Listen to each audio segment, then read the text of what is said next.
Okay, so here we have a shortwave super heterodyne radio. And this is actually a project for school. I can't take credit for the circuit board, but did a little bit of tweaking and built it into this box.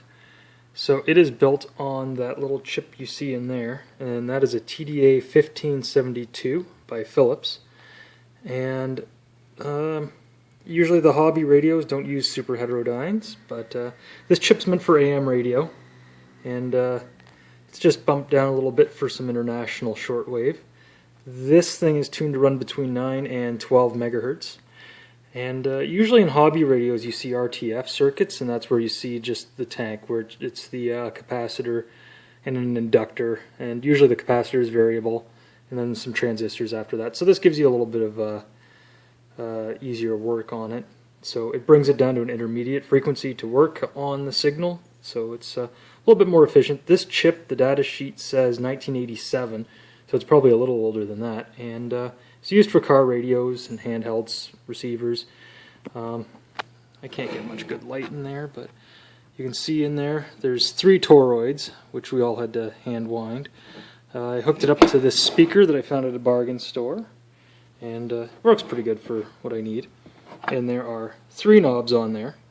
So we have volume, we have a fine tune and a coarse tune.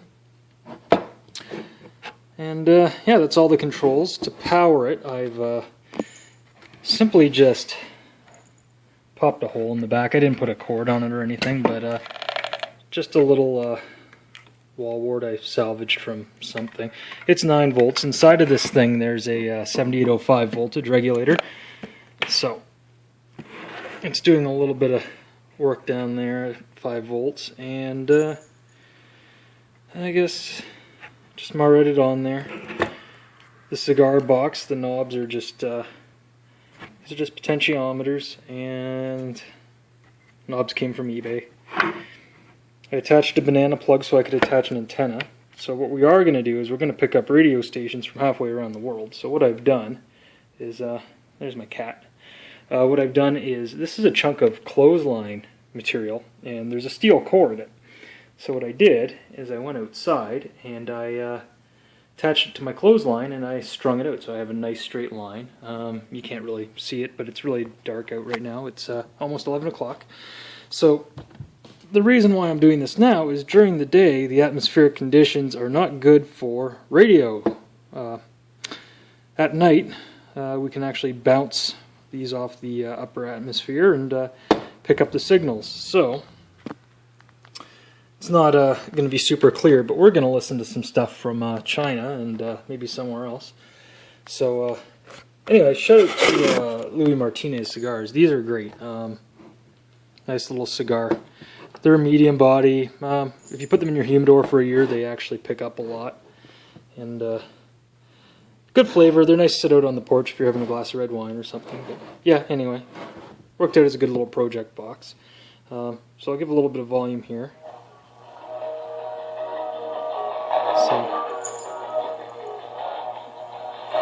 It's pretty hard to get a strong signal where you're really into it, but I'll see if I can pick something up with a bit of language on it. Sorry about that.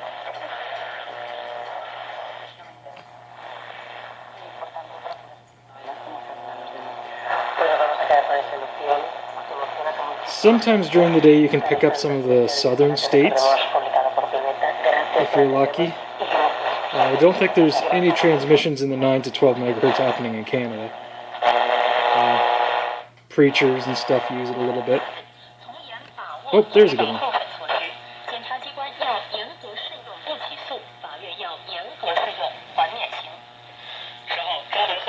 And China Radio International seems to broadcast quite clearly.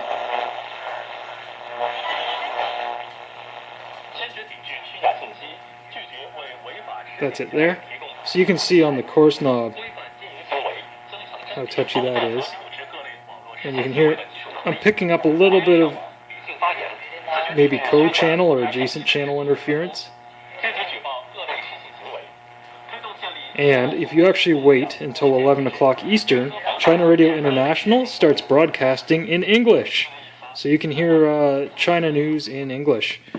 And you need a pretty long antenna. The antenna I'm using right now is probably about 30 feet. I think a 45-foot one would probably be better for this. But as a little toy, this thing works out pretty good. It was a good little project. I'm glad we got to do it. And really inside of here, we have that chip. We have some toroids. I think two are transformer and just one's just an inductor. And it uses a JFET and an LM386 in there, so it's really hard to see in there. I can't really post schematics. I don't feel right doing that because I didn't design it, but I cleaned it up, made it good, played around with some of the high pass and low pass filters, and yeah, that's the project. So there you go. I encourage you to find a cigar box, build a radio in it. I'll probably build another one just so that I can maybe get into some different frequencies and whatnot. But yeah, there you go.